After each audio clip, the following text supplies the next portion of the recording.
राजस्थान सरकार का बजट 2026-27 11 फरवरी को प्रदेश की मुख्यमंत्री आदरणीय दिया कुमारी जी ने प्रस्तुत किया।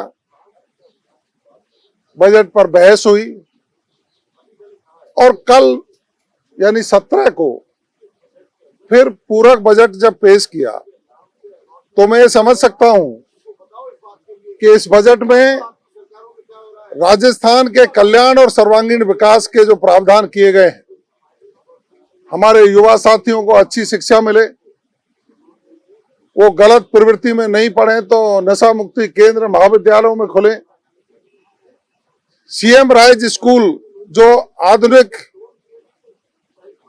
सुविधाओं से सुसज्जित होगा, ज्ञानवर्धन की आधुनिक सिस्टम उसमें डेवलप किए जाएंगे, 400 सीएम राइज स्कूल पूरे प्रदेश में खोलने की बात कही गई हो, युवाओं को स्किल्ड करने की बात कही गई हो, महिलाओं के उत्थान के लिए लखपति दीदी बनाने के लिए 1 लाख की सीमा को 1.5 लाख करने का काम कर दिया हो, हमारे सेल्फ हेल्प ग्रुप को 50 लाख तक का ऋण देने का जो प्रावधान था उसको 1 करोड़ कर दिया हो, किसानों को खेतों में जाने के लिए सरकारी भूमि से रास्ता देने की बात कर दी हो, हमारे किसानों के सिंचाई के सिस्टम और उनके इक्विपमेंट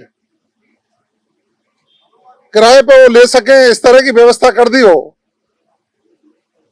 कोऑपरेटिव बैंक के माध्यम से किसानों को समृद्ध करने की योजना लागू करने की बात रही हो, इन सब पर जब काम हुआ है, बेरोजगारी खत्म करने के लिए सरकारी नौकरी और निजी क्षेत्र में रोजगार सृजन, इंफ्रास्ट्रक्चर डेवलपमेंट के लिए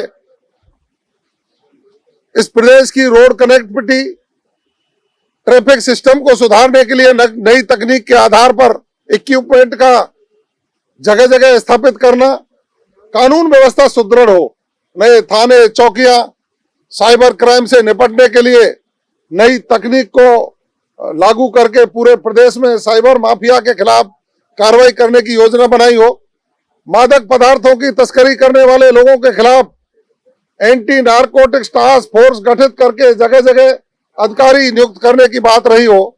मैं समझ सकता हूं कि औद्योगिक विकास हो, उसके लिए भी इस बजट में प्रावधान किए गए हैं, सरलीकरण किया गया है, कहीं किसी व्यक्ति को परेशानी नहीं हो, उससे कांग्रेस तिलमिला गई है।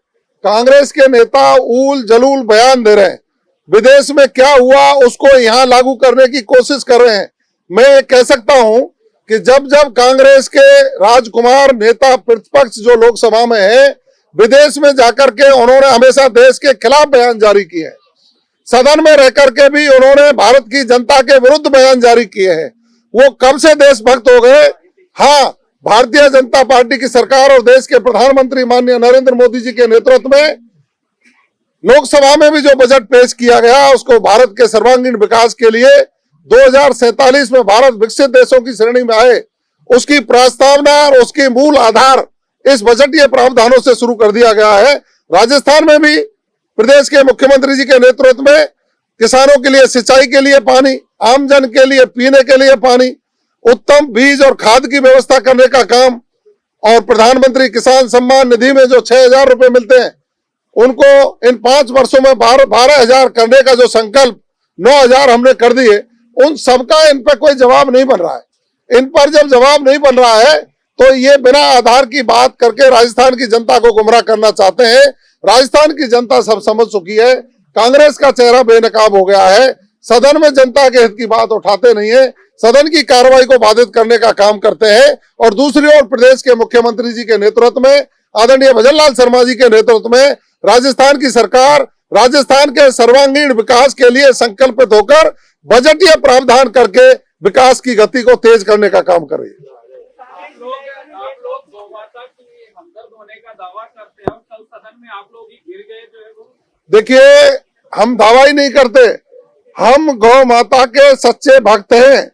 गौ माता की संरक्षा सुरक्षा का संकल्प लेकर के पूरे राजस्थान में गौ तस्करी और गौ कसी की घटनाओं पर शिकंजा कस के उसमें कमी लाने का काम किया है, गौ तस्करों को सजा दिलाने का काम किया है।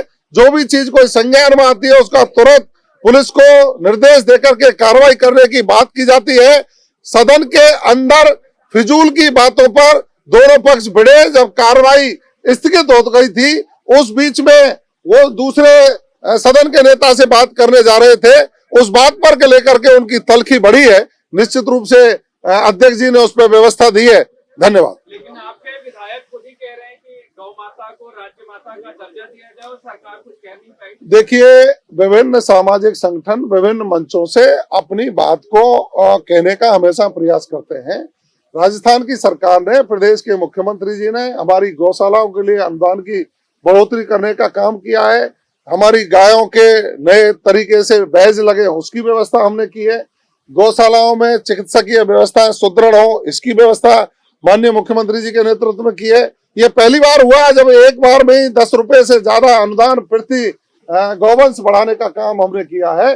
गौशालाओं का संरक्षण, गौवंश का संरक्षण हमारी प्राथमिकता है और हम निश्चित रूप से गौपालन विभाग के माध्यम से उसको बखूबी निभाते हुए कर रहे हैं। गाय हमारी माता है, ये अटल सत्य है। अब गाय जब हमारी माता है, उसका सम्मान सनातन संस्कृति के मानने वाले प्रत्येक लोग करते हैं और कई बीफ खाने वाले लोग ढोंग करके गाय माता के संरक्षण के पक्ष में बयान देते हैं। उनको शर्म आनी चाहिए। पहले वो कसम खाए वो बीफ नहीं खाते, वो गाय का मांस नहीं खाते, उसके बाद वो गाय के संरक्षण की बात करें। ये तो उल्टी बात हो गई कि मुंह में राम बगल में छुरी। गाय माता का संरक्षण करने वाले लोग हैं तो भारतीय जनता पार्टी के लोग हैं, अनुशासित संगठन है, सनातन संस्कृति के मानने वाले लोग हैं। गाय हमारी माता है, ये तो अटल सत्य है।